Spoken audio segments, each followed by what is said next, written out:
Hello everyone and welcome. I am Heeta Lakhani, the Executive Director at March for Science, and that's my colleague Juan Monterrey, Chairman at March for Science. Juan, you've come a long way. You're also the Special Representative of Climate Change for the Ministry of Environment in Panama. And before we get into your journey, can you tell me how it started? What was your first step into climate activism? Absolutely. Thank you, Heeta, and thank you to the EarthX family for this opportunity. I was lucky enough to jump into government right after college.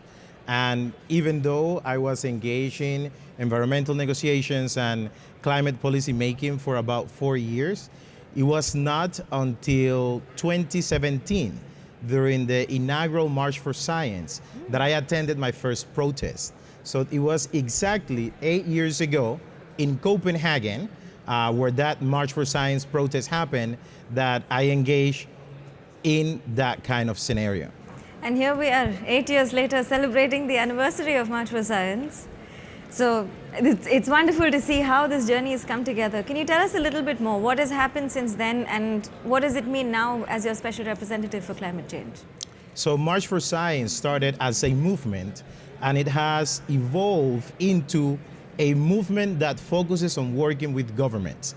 So we went from the streets to engaging directly with governments from all over the world to fast-track science-based policies that will ensure that we keep the promise of life on Earth alive. So that is the transition that we have been experiencing over the past 8 years. And now, in my dual roles, one as chairman of March for Science, but also a special rep from Panama, it is sort of like the perfect scenario, because we do not only have that strong base of support from civil society and scientists and like-minded individuals, but also we're inside government. So all those ideas, all those policies, we can fast-track them because we are the ones that are making the decisions now. Wonderful. And I heard this is the first time that Panama has a special representative of this kind, and possibly the youngest so far. Yes, it's the first time that Panama has this role, and this was the idea of the Minister of Environment. As you are aware, the agenda for international negotiations and engagements is pretty heavy on the government side. So we designed this role so that young people could lead at the forefront of international negotiations, but as representative, we are also in charge of the domestic policy. So it's also a dual role, not only the diplomatic front, but young people are in charge of the entire climate portfolio in Panama. The average age of our office is about 29 years old. Wow. So we're replicating what we did in Glasgow in 2021 when we brought the youngest delegation of negotiators to any UN negotiation in history. Yeah, and that brings me back to the first time I met Juan, was in Glasgow in 2021. And it was just at the closing of the COP, and he had made this brilliant statement when everybody had almost left. The room was more than half empty. And somehow the youth were still in the room because we speak last as per protocol. And your statement really resonated. And that, I mean, I remember it was the moment there when you spoke not just as a young person, but you spoke as a government representative, as the lead negotiator at that point, championing the voices of so many millions of young people from across the world. So how has that worked out for you as a young person who's now in this role? What does that mean for you? What does that mean on a personal front, but also on the national front for you? So as I mentioned earlier, I was lucky to get into government right after college.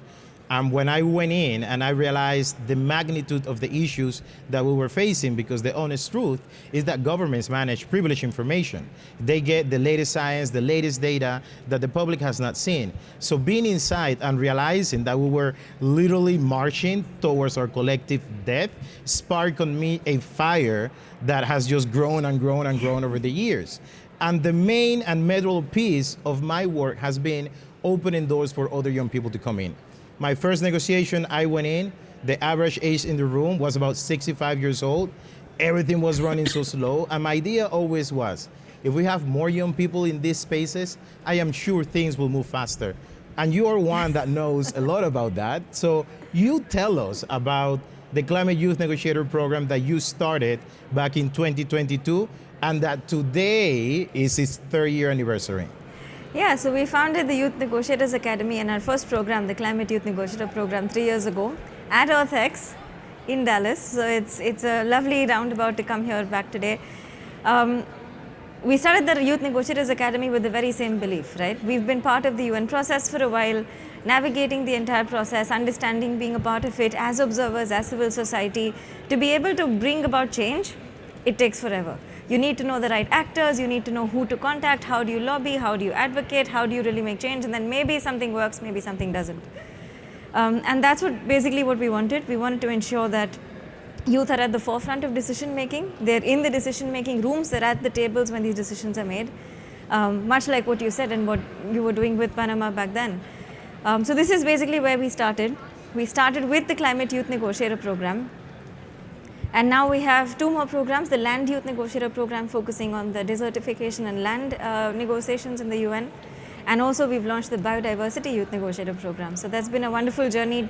We've worked with over 80 countries so far with hundreds of young people, trained them to be part of these decision-making tables at the highest negotiations in the UN.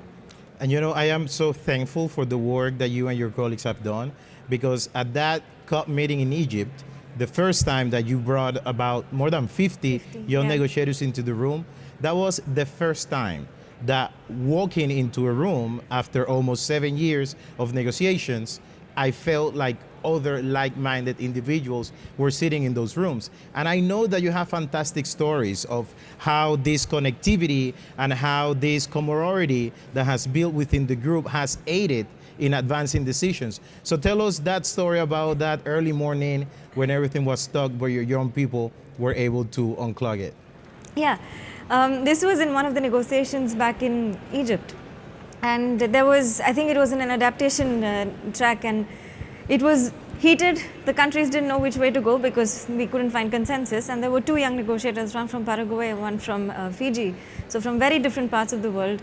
They came together and they said, okay, you know, our countries aren't getting along. They walked outside. They happened to be friends because of the program. So they walked outside, understood each other's points of views because they were friends, not because they happened to be negotiators, but because they understood that, okay, we're friends outside of the space. And figured out where the roadblocks were, went back in, spoke not just to their countries, but to the groups of countries that they were working with. And the backstory that we got was the person from Fiji, who's from a small island state, said it was beautiful to see how my colleague from Paraguay went in, spoke in Spanish, made it, ensured that everyone could sort of come together on the same page, and then we moved on.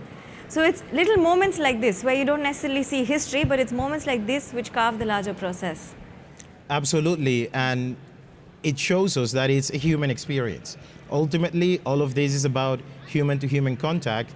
And fun fact, that Fiji delegate is now the permanent secretary for the environment of Fiji. So you definitely trained him well.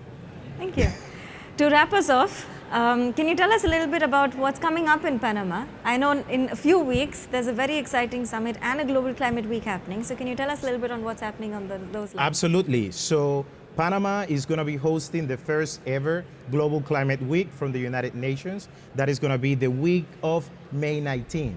However, due to spending cuts and budget constraints, the UN cannot longer accommodate for non-state actors. Businesses, civil society, activists are basically left out because of budget constraints. But we have partnered with the Public Foundation, with Global Resilience Partners, with March for Science and EarthX to create that space and fill in that vacuum that was left off because of lack of budget constraints. So what we're bringing are investors, business people, civil society actors, activists, so that they can engage in these conversations, because ultimately it's not only the role of the government, and I'm the government, and I know that we set the regulation, but those regulations are set in consultation with all the actors.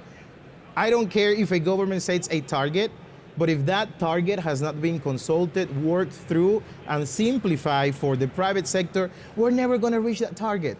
And guess what? That's what's happening right now. So the Nature Summit is going to be a space for doers, a space for people that want to fast track the green and blue transition, not only in the region, but in the rest of the world. So I invite you all to come to the Nature Summit. If you're interested, you can catch me right after I get off this stage. And Tramo, our dear friend, founder of EarthX, is going to be there. He's one of our main partners. So we want to bring that EarthX energy into Panama in the next month. Yeah. Thank you so much. Thank you.